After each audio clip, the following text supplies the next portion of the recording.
y lee la palabra del Señor de la siguiente forma. Dice: seguid la paz con todos y la santidad, sin la cual nadie verá al Señor. Voy a leerlo una vez más. Dice: seguid ¿la qué?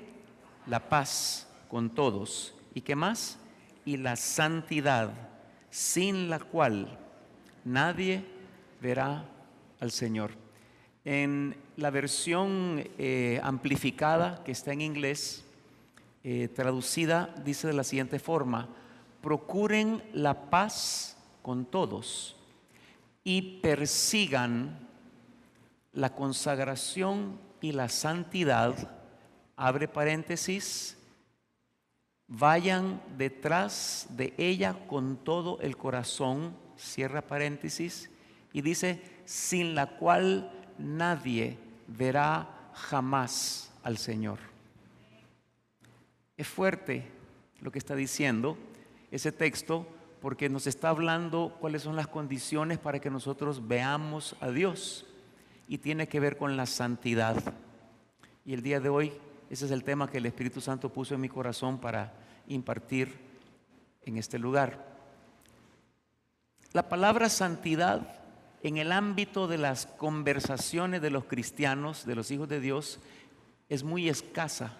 Casi no se habla de santidad. Al igual que hay otras palabras que tampoco se mencionan mucho en las pláticas entre cristianos. Por ejemplo, la palabra consagración no se menciona mucho. La palabra sacrificio no se menciona mucho. La palabra negación al yo o muerte al yo tampoco se menciona mucho. Y la razón por la cual no se mencionan esas palabras es porque ese no es el objetivo de la mayoría de los hijos de Dios. Los hijos de Dios están: quiero una respuesta, quiero una solución a mi problema, quiero la bendición de Dios, quiero prosperidad, quiero sanidad. Y está bien, muchas cosas que necesitamos, pero el enfoque de la iglesia está muy lejos de hablar acerca de la santidad. Y la santidad es el estándar de Dios para verlo a Él. Cuando dice persigan la santidad, la palabra perseguir es como alguien que se pone un objetivo y sigue detrás de eso con toda su fuerza hasta alcanzarlo. Y si hay obstáculos en el camino, salta los obstáculos, pero el que persigue, alcanza. Entonces, ese es el concepto que nos da la versión amplificada. Dice: persigan la consagración y la santidad. Es tan necesario, es tan importante. ¿Por qué razón esto es importante? Porque la iglesia ha tomado la santidad como un accesorio nada más.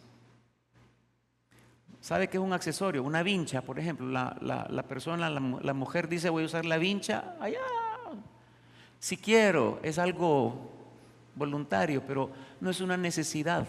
Y la santidad se ha visto como un accesorio, como un aditamento. Pero Dios está hablando que la santidad es algo principal, es algo necesario e importante para ver a Dios, muy importante. Nosotros vamos a ser arrebatados para las bodas del Cordero. ¿Cuántos están conscientes de eso? Vamos a ser arrebatados para las bodas del Cordero en esos 7 años de la gran tribulación. Entonces vamos a estar nosotros en la presencia del Eterno, casándonos. La boda eclesiástica, equivalente a lo que conocemos como la boda eclesiástica, porque la boda civil con Cristo Jesús es aquí en la tierra. Cuando recibimos a Cristo, se establece un contrato con Él. Inmediatamente entramos en alianza, en pacto con Él. Pero en el cielo va a ser una fiesta, una cena de boda impresionante. Yo no sé ustedes, los que están casados aquí, pero cuando yo me casé, una semana antes, 2 semanas antes, 3 semanas antes, no había nada más importante que la boda. Para mí todo, la boda, todo. No sé los que están casados si les pasó eso, que cuando se iban a casar, y hay unos que están por casarse, El enfoque es la boda. Cristo está emocionado porque se va a casar con su esposa. Y fíjese que Él tiene algunos lineamientos necesarios e importantes para la iglesia. Póngame Efesios capítulo 5, versículo 27. Vamos a leer un versículo. Dice, a fin de presentar o presentársela a sí mismo, se refiere a la iglesia, una iglesia gloriosa, que no tuviese mancha, ni arruga, ni cosa semejante, sino que fuese como santa y sin mancha. Mire qué interesante que está hablando del vestido de la novia, como tiene que ser. Limpia, santa, sin mancha. Póngame Apocalipsis capítulo 19. Vamos a leer el versículo 6, 7 y 8. 3 versículos.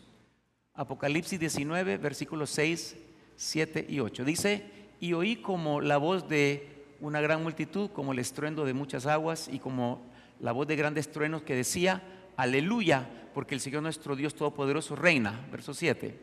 Gocémonos y alegrémonos y démosle gloria, porque han llegado las ¿qué? Bodas del Cordero, y su esposa ¿qué? Su esposa que la preparación requiere tiempo. No es así nomás. Y no piense que se va a preparar cuando ya venga el novio por la iglesia. No le va a dar chance para prepararse. Y versículo 8 leamos. Esto es importante.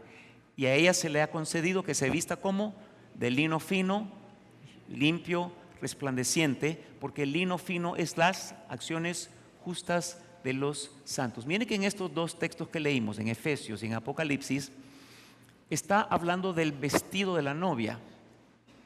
Vestido de la novia, blanco, resplandeciente, puro, sin arruga.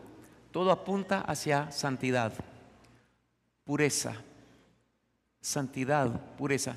El centro de toda boda es el vestido de la novia. No sé si están de acuerdo conmigo los que están casados. Es el vestido de la novia. Cuando entra la novia por esa puerta, todo el mundo se pone de pie y comienza a aplaudir. La mamá, ¡ay, mi hija! El papá, ¡ay, qué linda! Todo el mundo, ¡wow! El vestido de la novia es como lo más importante. Es el centro de la atención de todo el mundo. Cristo está diciendo cómo es el vestido que Él espera que la novia se ponga. Resplandeciente, sin mancha, pureza, sin arruga, nada torcido. Ese es el vestido. Y el versículo 8 de Apocalipsis 19, que leímos ahí, dice que el lino fino, o sea, la tela de ese vestido, son las acciones justas de los santos. Acciones justas de los santos. Quiero detenerme un poquito en esa parte. Cuando venimos a Cristo Jesús, Él nos declara justos. No porque somos justos, sino por Cristo Jesús somos declarados justos. Se llama justicia imputada. Él nos imputa su justicia. Pero una vez que Él imputa la justicia sobre nosotros, entonces eso comienza a producir un cambio interno a través del Espíritu Santo y la palabra de Dios, para que se transforme y se manifieste en acciones justas. Una cosa es que soy declarado justo, somos la justicia de Dios. Otra cosa son las acciones justas. Muy bien. El vestido de la novia no es la justicia imputada, sino son las acciones justas. Son las cosas que nosotros hacemos. Esas son las acciones justas, y ese es el vestido de la novia que Jesús está anhelando ver. Jesús está emocionado porque se va a casar con su novia, pero la novia ni siquiera habla del vestido. ¿Cuándo fue la última vez que usted habló de la santidad con alguien? Porque no hablamos del vestido. Ay, hermano, ¿cómo está usted? No sé, aquí en medio de crisis, problemas. O sea, hablan de todo, pero nunca se habla de la santidad, nunca se habla de la consagración, nunca se habla de la pureza. Y para Dios eso es lo principal. Estamos enfocados en muchas cosas de la tierra, mientras que la boda está cerca. ¿Cuántos saben que Cristo viene pronto? O sea, Jesucristo está a las puertas. Las bodas del Cordero están muy cerca. Las bodas del Cordero ya en el cielo, yo creo que esa mesa ya está puesta, está todo listo, y nosotros no estamos ni siquiera pensando en el vestido con el cual vamos a presentarnos delante del Señor. Son las acciones justas, es la santidad que tenemos que tener delante del Señor. Dice que la esposa se ha preparado. Escuche, aquí sacamos un principio muy importante. El que se prepara es el que califica. Voy a repetir eso. El que se prepara es el que califica. No estamos preparados, no calificamos. No se vaya a quedar calentando en la gran tribulación. Vámonos mejor en ese viaje para que participemos de la boda del Cordero. Pero tenemos que prepararnos. Es importante que nos preparemos. El Espíritu Santo juega un papel muy importante en nuestra santidad y en nuestra consagración. Y es necesario que nosotros nos preparemos y que tomemos muy en serio el tema de la santidad, porque sin santidad nadie verá al Señor. En esencia, el Padre lo que está diciendo es: sean santos porque yo soy santo. Ese es el mensaje del Padre Celestial. Sean santos porque yo soy santo. Póngame Mateo capítulo 22. Vamos a leer versículo 11 en adelante. Unos 3 versículos ahí por lo menos. Dice: y entró el rey para ver a los convidados y vio ahí a un hombre que no estaba vestido de boda. Y le dijo: amigo, ¿cómo entraste aquí sin estar vestido de boda? Mas él enmudeció.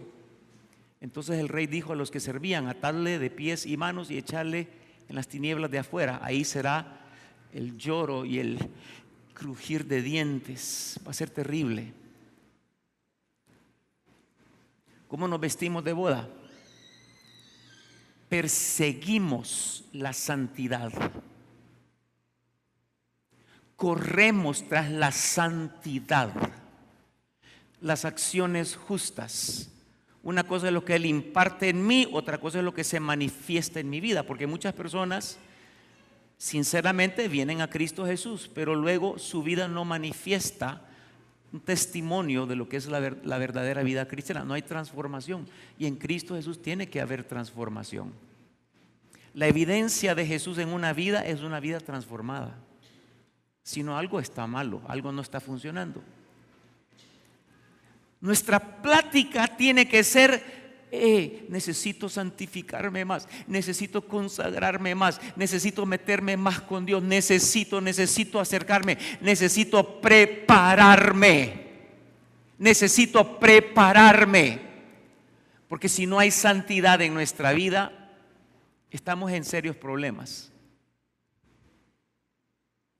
No podemos vivir una vida santa sin el Espíritu Santo. Si intentamos vivir una vida santa en la carne, no lo vamos a lograr nunca, porque el que nos habilita es el Espíritu Santo. El que nos da la gracia, que es el poder habilitador, es el Espíritu Santo. Su nombre es Espíritu Santo. Hasta el nombre de Él lo dice todo.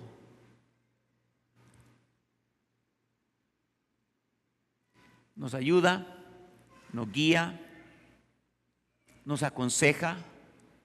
Pero una de las funciones principales del Espíritu Santo es que nos da convicción de pecado. O sea, cuando estamos haciendo algo que no es, el Espíritu Santo va a poner allá adentro, a través de nuestra conciencia, a esto no está bien. No necesito que alguien me diga, yo lo voy a sentir, yo lo voy a saber. Está viendo usted en la noche un programa ahí de animales y de la selva, y de repente cambia canal y se le mete de esos canales medios pornográficos y se le traba el dedo ahí y queda. Y el Espíritu Santo comienza inmediatamente a inquietarlo. No necesita que nadie le diga. Él está allí como una brújula para que no perdamos el camino. Nunca hagamos algo que nuestra conciencia condena, porque entonces se endurece la conciencia, y cuando la conciencia está endurecida ya no tenemos brújula. Él siempre va a estar para hacernos sentir, vamos a sentirnos miserables por algo. No, eso no, ahí adentro algo no. El Espíritu Santo está operando en nosotros. Las personas que anhelan la santidad, que buscan la santidad, van a tener la dirección del Espíritu Santo de Dios. No somos llamados a enfocarnos en una vida feliz, sino que somos llamados a enfocarnos en una vida santa. Y el que vive en santidad tendrá felicidad. El que vive en santidad tendrá paz, tendrá gozo, tendrá todo lo que necesita para una vida plena en la tierra. ¿Alguien está escuchando esta mañana? Porque yo quiero ser feliz, yo quiero ser, sea santo. Porque si usted es santo, usted tiene el favor del Padre. Muchas personas hacen lo mínimo necesario como para no irse al infierno, porque no hacen lo máximo posible para ganar galardones en el cielo, y eso es por toda la eternidad. Porque estamos solo lo mínimo necesario, lo mínimo necesario. Mientras que nosotros podemos meternos en más santidad, en más santidad, en más santidad delante del Señor.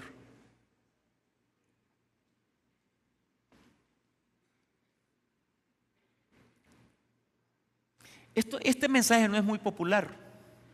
Pastor, mejor hable de cómo hacer, de cómo multiplicar bendiciones. Pastor, hable cómo podemos en esta crisis. Miren, todas las circunstancias que estamos viviendo, si nosotros entramos en un ámbito de santidad, vamos a comenzar a ver rompimiento, vamos a comenzar a ver muchas respuestas de Dios en nuestra vida, porque Él estará ahí para respaldarnos, que Él pueda decir: este es mi hijo amado en el cual tengo complacencia, esta es mi hija amada en la cual tengo complacencia.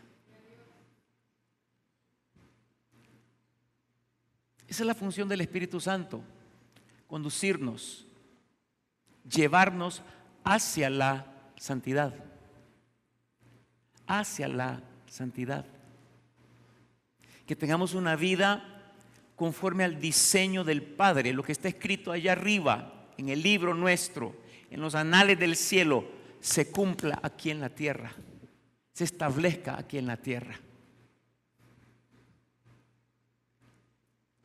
Perseguid la consagración y la santidad, sin la cual nadie jamás verá al Señor. Eso es tremendo, porque no hemos tomado muy en serio esas palabras del Señor. Esa santidad que nosotros vamos a tener en nuestra vida nos va a liberar de muchas cosas. Ahora escuche, vamos a un profeta Ageo. Ageo capítulo 2, por favor. Versículo 11. Así ha dicho Jehová de los ejércitos: pregunta ahora a los sacerdotes acerca de la ley, diciendo: si alguno llevare carne sacrificada en la falda de su ropa, y con el vuelo de ella tocare pan o vianda o vino o aceite o cualquier otra comida, ¿será santificado? Y respondieron los sacerdotes y dijeron: no. Y dijo Ageo: y si un inmundo a causa de cuerpo muerto tocare alguna cosa de estas, ¿será inmundo? Y respondieron los sacerdotes y dijeron: inmunda será. La santidad no se puede contagiar. Nadie se le va a pegar a usted y le va a pasar la santidad. O sea, la santidad tiene que decidirse. Yo decido vivir una vida santa. Pero la inmundicia sí se puede contagiar. Una persona inmunda me puede contagiar. Esto nos hace ver que es importante saber escoger las personas correctas en nuestra vida, para efectos de tener comunión, para efectos de abrir el corazón, para efectos de compartir juntos.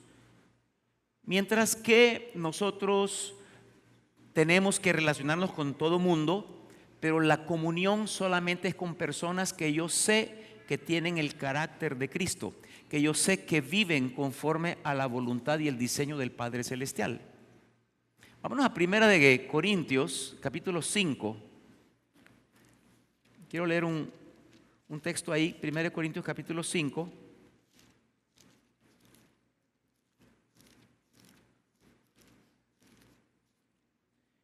Versículo, vamos a leer 9.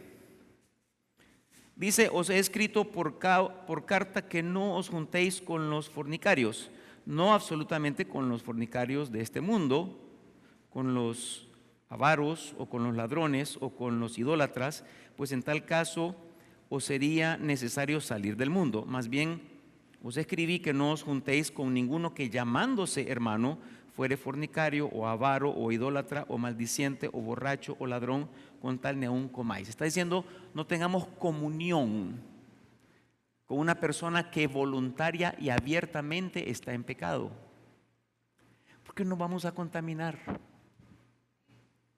Cuando yo comencé a consagrarme hace muchos años atrás, hacía poco me había venido a San Pedro Sula a trabajar, y mi mejor amigo, yo no estaba, bueno, a pesar de ser hijo de pastores, yo me salí de la ruta así como entre los 19 años y los 30 años. Ahí anduve, pero en un vueltín por el mundo. Pero cuando yo comencé a consagrarme con el Señor, lo primero que el Señor puso en mi corazón era que tenía que separarme de mi mejor amigo. Con él estudiamos juntos, éramos un grupo.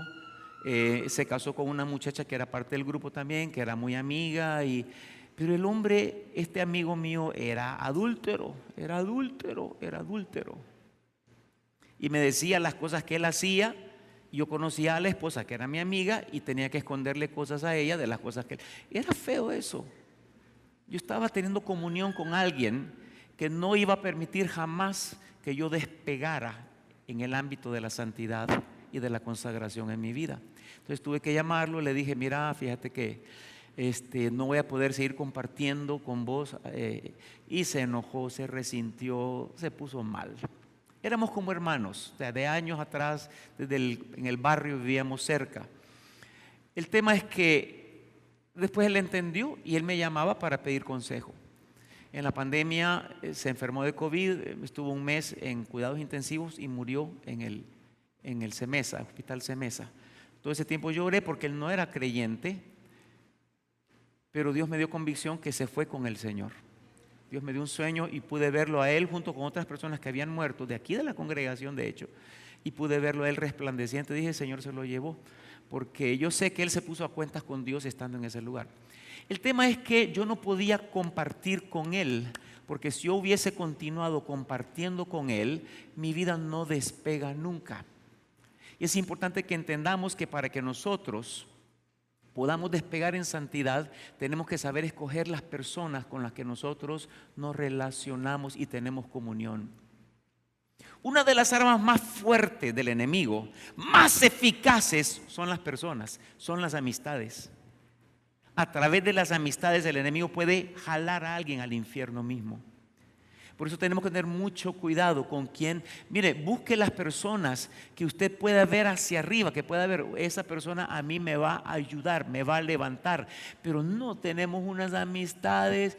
Y yo no sé si usted es de las personas que cree que puede estar con personas que no son y que no le va a afectar. Esa es una mentira, ese es un engaño. Lo van a contaminar. Escoja las amistades, porque allí hay un peligro eterno. No tiene que ver con el mundo, un peligro eterno. Las amistades, las alianzas. Por eso Dios le decía al pueblo de Israel que no hicieran alianza con los moradores de la tierra, donde habrían de habitar, porque iban a ser tropezaderos para ellos. No tenían que manejar esas alianzas. Una amistad es una alianza. Entonces es importante que comencemos por ese aspecto. Si nosotros vamos a comenzar una vida de santidad para preparar para la boda del Cordero, necesitamos comenzar escogiendo nuestras amistades. No es que usted nunca más le va a hablar, no, sino que usted ayude donde haya que ayudar, apoye donde haya que apoyar, pero ya no puede compartir cosas internas, íntimas, y las cosas que ellos hacen no podemos compartir con ellos esas cosas. ¿Alguien está escuchando aquí? Santidad. Sin ella nadie verá al Señor. La santidad nos protege. La santidad nos guarda. Vámonos a Lucas capítulo 1. Póngame, creo que es el versículo 74. Lucas capítulo 1, versículo 74. Dice que librados de nuestros enemigos sin temor les serviríamos. Y el 75, en santidad y en justicia delante de Él todos nuestros días. Escuche, librados de nuestros enemigos, como en santidad. La pureza que hay en nosotros será nuestra protección. Una persona que camina en santidad, Satanás no puede destruirlo. Una persona que camina en santidad, Satanás no puede hacer nada contra esa persona. Está bajo la cobertura, bajo la protección. Y servir a Dios no tiene que ver, porque muchos solo buscamos servir a Dios, servir a Dios, servir a Dios, sin importar el cambio y la transformación que hay en nuestro corazón. Tiene que haber transformación, tiene que haber cambio. Dios es un Dios de cambio. Pastor, pero Él me ama así como soy. Sí, lo ama así como usted es, pero lo ama demasiado para dejarlo como usted es. Él tiene que transformarlo, Él tiene que cambiarlo, Él tiene que hacer una obra de renovación, de restauración. Tiene que levantarlo a la imagen y semejanza de Cristo Jesús. Cuando comenzamos a vivir en santidad, entonces estamos cercados, estamos protegidos. Hay gente que le huye a la santidad porque lo siente como una restricción. Por eso es que este tema no es tan popular. Ay, santidad. Y más que nos enseñaron una santidad muy religiosa. La santidad donde física, externa, eso no es santidad. La santidad es acá adentro en el corazón. Pero ciertamente la santidad nos restringe. Sí, nos restringe. ¿Y por qué nos restringe? ¿Para encarcelarnos? No, para que tengamos una vida plena en ese ámbito. Es como el matrimonio. Usted se casa, usted se restringe. Yo me casé con mi esposa y yo me tuve que restringir de todas las demás. Esa es una restricción. Pero esa restricción me hace tener plenitud con mi esposa en el hogar. En mi familia, mis padres, gracias al Señor, todavía están vivos. Ya van para 88 este año. Una restricción, un matrimonio. Hoy que nos reunimos somos casi 40 en la familia, entre hijos, esposos, nietos, bisnietos. Cada vez que nos reunimos es algo tan bello, tan hermoso. Lo disfrutamos como familia. Pero eso lo provee la restricción que proveyó el matrimonio. Porque cuando no hay restricción, hasta los países tienen sus fronteras y las protegen, para que no entre lo que no es y no salga cualquiera así nomás, sino que tiene que haber una restricción. Entonces sí, Dios pone restricciones para que tengamos plenitud en ese ámbito. Y muchos jóvenes, cuando se habla de santidad, dicen: ay no, qué aburrido eso de la santidad, porque no puedo esto, no puedo. Usted se quiere salir de sus límites para entregarse al destructor, para entregarse al que mata, al que roba, al que destruye. Y Dios lo que quiere es sencillamente guardarnos, y que lo que tengamos en ese límite sea pleno. Por eso les decía al principio, la santidad es la vida más sobrenatural que podemos tener. Una vida de santidad es la vida de mayor paz, es la vida de mayor gozo que podemos tener, porque tenemos el respaldo total del Padre Celestial. Nuestro nivel de pureza, nuestro nivel de santidad será nuestro nivel de protección.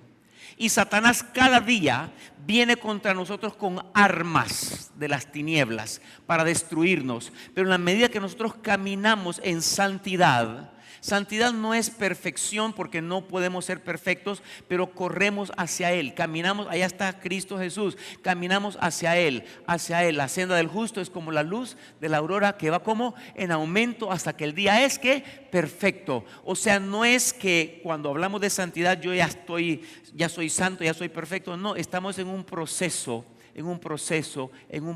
de santificación. Y la santificación final será cuando seamos transformados, cuando seamos arrebatados, ahí vamos a ser transformados en cuerpos glorificados. La santidad nos protege. La santidad nos guarda. Póngame 2 Corintios capítulo 7, versículo 1, por favor. 2 Corintios 7, 1. Dice, así que amados, puesto que tenemos tales promesas, limpiémonos de toda contaminación de carne y de espíritu, perfeccionando la santidad en el temor de Dios. Escuche lo siguiente.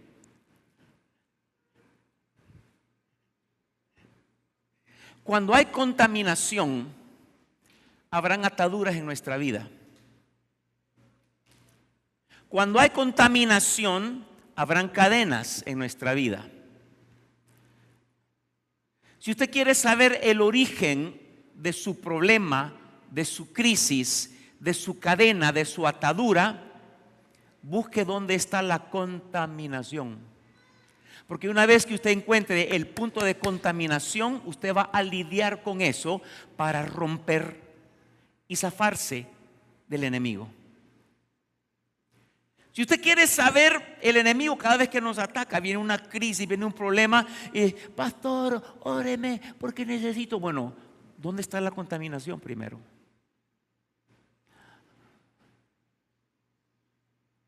Pastor, viera que economía.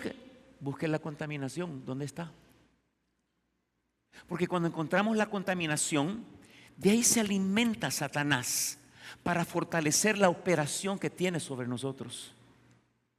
Ven cómo la santidad nos liberta. La santidad nos saca a la luz, a un lugar alto. Todo lo que en la vida, miren que muchas de las cosas que nos suceden a veces no son ni por las cosas ni por los pecados que cometemos, sino por la misma herencia maldita que viene en la sangre, por linaje de padre y por linaje de madre, porque heredamos cosas de los ancestros. Vienen en la carne brujería, idolatría, tantas perversiones sexuales, vienen tantas cosas en la sangre y comenzamos. Léase 1 Juan capítulo 1 versículo 9, porque ese texto yo sé que es muy conocido, pero ahí el Señor me mostraba claramente. Dice, Él es fiel y justo para perdonar tus pecados y limpiarte de toda maldad. O sea, limpiar la iniquidad que hay en nosotros. La sangre está llena de iniquidades y maldiciones. Podemos trazar las cosas que nos suceden en la vida a la inmundicia, a la contaminación que hay. Padre, escudriñame, te pido, Señor. La oración de limpieza, muchos la soltaron ya. Otros ya terminaron y después ahí ya cumplí. No lo suelte, continúe. Porque estamos limpiando. Él es fiel y justo para perdonarte y limpiarte de toda maldad. Él nos limpia. Podemos trazar cada cosa que nos sucede a una contaminación, algo que le da legalidad a Satanás. Los demonios se mueven donde hay contaminación, pero donde no hay contaminación, cuando somos perdonados, cuando somos limpiados, ya no hay legalidad, ya no sigue operando la maldición, ya no sigue operando el ataque, el demonio que me está atacando, ya no sigue operando todas las fuerzas de las tinieblas en nuestra vida. Por eso la santidad es tan hermosa. Diga conmigo, la hermosura de la santidad. Otra vez, la hermosura de la santidad. Porque para muchos es la guácala santidad. Los jóvenes, guácala santidad. No, yo era uno de ellos. Me hablaban de santidad y yo le ponía las cruces. Porque me enseñaron una santidad que era más externa que otra cosa. Pero la santidad es bella. Es bella. Es bella. Nos liberta. Nos liberta. Póngame Isaías capítulo 30, versículo 12, por favor.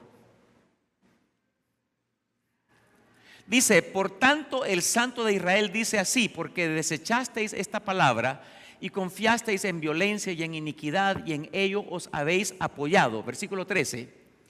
Por tanto os será este pecado como grieta que amenaza ruina, extendiéndose en una pared elevada cuya caída viene súbita y repentinamente. Y el 14 también.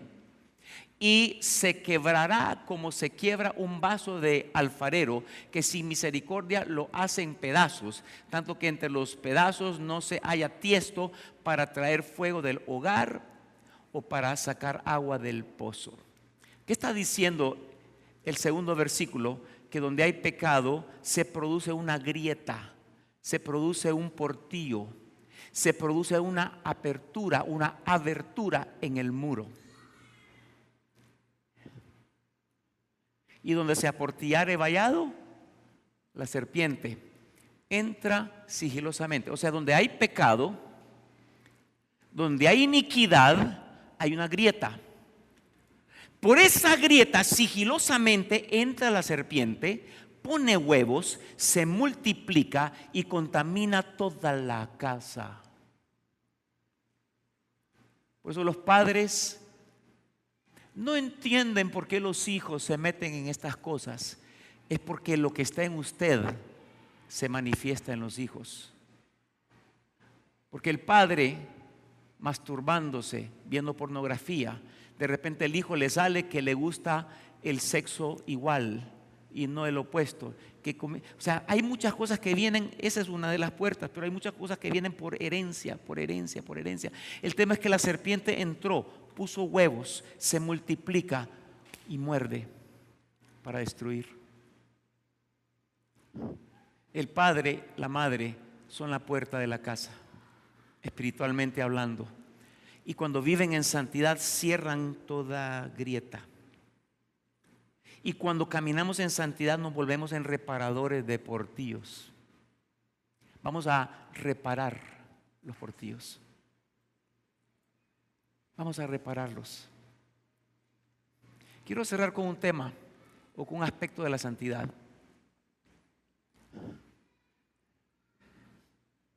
A veces nosotros queremos caminar en santidad y decimos: Señor, guárdame del pecado, guárdame, guárdame. Pero saben una cosa, que el Señor no va a quitar la tentación de en medio. La tentación está allí y va a seguir estando a plena vista. La tentación siempre va a estar ahí. Dios no quita la tentación. Si usted se fija en el capítulo, en los primeros capítulos de Génesis, y Dios le dice que no coman del árbol. ¿Por qué pone un árbol de vida y uno del conocimiento del bien y del mal? Esta es la tentación. Bueno, número uno, porque Dios tiene un compromiso con nuestra libertad. Tenemos que decidir sí a este y no a este. Pero hay opción de comer de este, que no se debe. Pero la tentación estaba allí, frente a ellos. Y el árbol de el fruto de ese árbol era codiciable a los ojos, a la carne. O sea, Adán y Eva miraban y yo no sé si era mango, si era banano. Unos dicen que era mango, todo el mundo dice de la manzana. Era un fruto, pero algo hermoso. Y Adán y Eva como miraban ese fruto ahí. La tentación estaba frente a sus ojos.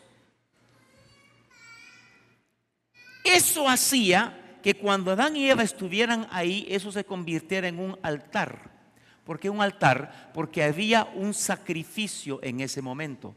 Si yo no puedo y no voy a comer lo que no debo comer, pero me siento tentado, estoy haciendo un sacrificio en mi vida. ¿Alguien está escuchando? Dios no le va a quitar la tentación de enfrente. Usted tiene que decidir no caer en la tentación. Y cuando usted se retiene y pide ayuda y la gracia de Dios sobre su vida, Él nos da la salida, dice la palabra. Pero en ese momento usted manifestó sacrificio. Y el mundo espiritual entiende y conoce lo que es el sacrificio que sale de nosotros. Por esa razón, el que vive en santidad tiene una vida poderosa.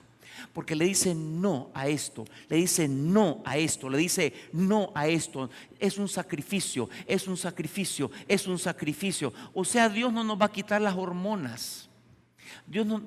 Padre, no quiero caer en el pecado sexual. Dios no lo va a castrar a usted para que no vuelva a caer. Usted va a seguir con sus hormonas, usted va a seguir con sus sentimientos, usted va a seguir porque tiene que tomar una decisión, y ese sacrificio se convierte en un altar en su vida. Ese sacrificio se vuelve poderoso. Porque usted, pero no, Padre, ayúdame.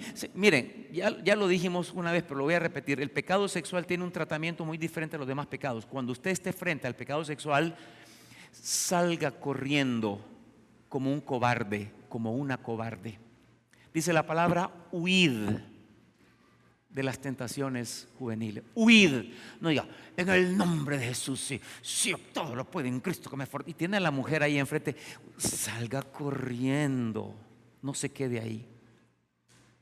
Esa decisión fue un sacrificio, porque la carne jala para acá. Pero usted decide como José en la Biblia y sale corriendo, aunque la mujer le agarró toda la ropa. Usted, es que, ay pastor, es que a mí me profetizaron que esa era mi esposa y tenía que ver si era cierto, por eso me acosté con ella, pastor. Pues, caen en pecado con tanta facilidad, no entendiendo que esa contaminación produce legalidad para que los demonios operen y trabajen en la vida de esa persona y en las generaciones que vienen después. El momento más difícil para los que se van a casar es justo antes de casarse, porque si ya nos vamos a casar, vos vaya, juguemos un poquito. Satanás está ahí listo, pero usted dice no hasta el día que nos casemos. Eso que hace es poderoso. Eso que hace es un altar. Eso que hace es un sacrificio. Y Dios toma muy en cuenta ese sacrificio. No es poca cosa lo que hacemos frente a la tentación cuando huimos de la tentación. ¿Alguien puede decir amén esta mañana? ¿Alguien puede decir aleluya esta mañana? La santidad es hermosa, porque nos establece en niveles. Ya no es lo que yo hago, ya no es lo que yo siento, sino que ahora la santidad se convierte en una atmósfera alrededor mía.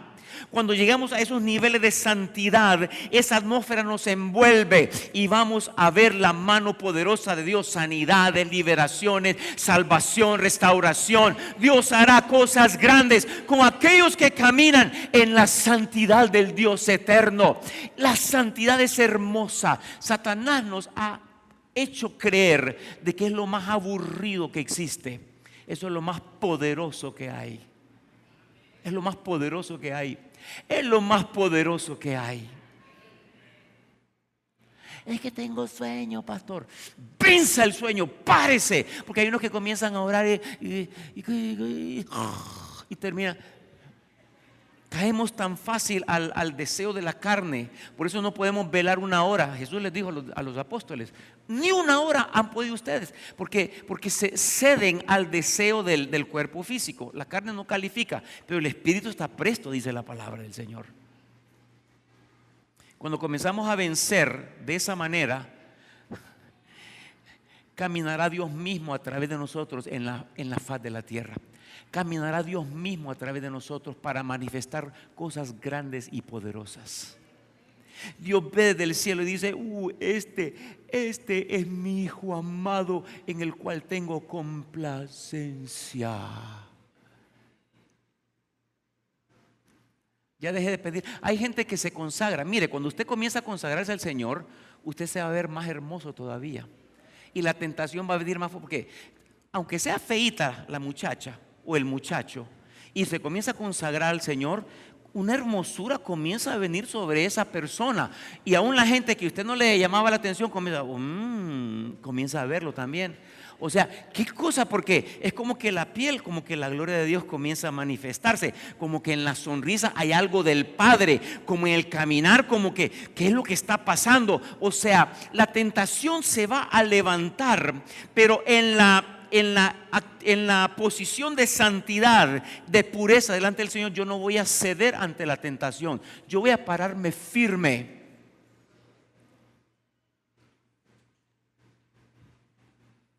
Le salimos baratos a Satanás. Jóvenes, jóvenes, no le salga barato a Satanás.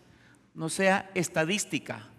Uno más, uno más, uno más. Guárdese para el día de la boda. Guárdese, guárdese, guárdese. Porque entonces cierra portillos y Satanás, o sea, la serpiente, no puede entrar por ahí. Y por eso las maldiciones generacionales. Por eso nosotros estamos padeciendo lo que los abuelos, los bisabuelos, hasta la tercera y cuarta generación. Dios visita la iniquidad de los padres sobre los hijos hasta la tercera y cuarta generación. Contaminación. Por eso en la oración de limpieza comenzamos: Padre, perdona la iniquidad, Señor, por parte de mi papá, sus padres, sus abuelos, sus bisabuelos, y comenzamos a limpiar hacia acá, a pedir perdón todos los días, a limpiarnos, a limpiarnos, a limpiarnos, y vamos a comenzar a caminar en un estatus poderoso de hijo de Dios.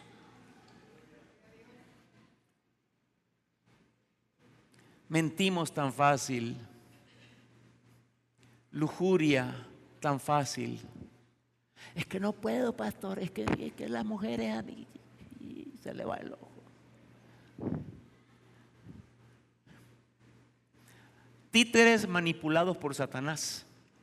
Cuando usted se pare y declaro en el nombre de Jesús que Dios establece una nueva resolución en cada uno de nosotros para una vida de santidad como Dios quiere que nosotros la llevemos, que Dios se sienta orgulloso, que diga: Jorge Mario, porque yo dije sí, Señor, está bien, yo me paro, es difícil, yo estoy contigo, no te abandono, no te dejo, estoy ahí. Pero Él quiere ver voluntad genuina en nuestro corazón primeramente, voluntad genuina en nuestro corazón. Satanás no tendrá nada en nosotros, no podrá hacer nada contra nosotros. La brujería no podrá hacer nada contra nosotros. La hechicería no podrá hacer nada contra nosotros. Las palabras que vienen de lengua mordaz y de personas que nos critican, que nos juzgan, que hablan maldiciones, no tendrá efecto, porque una persona santa está totalmente protegida por el Padre eterno. Denle un aplauso al Rey de Reyes. Gracias, Señor. Gracias, Rey de Gloria.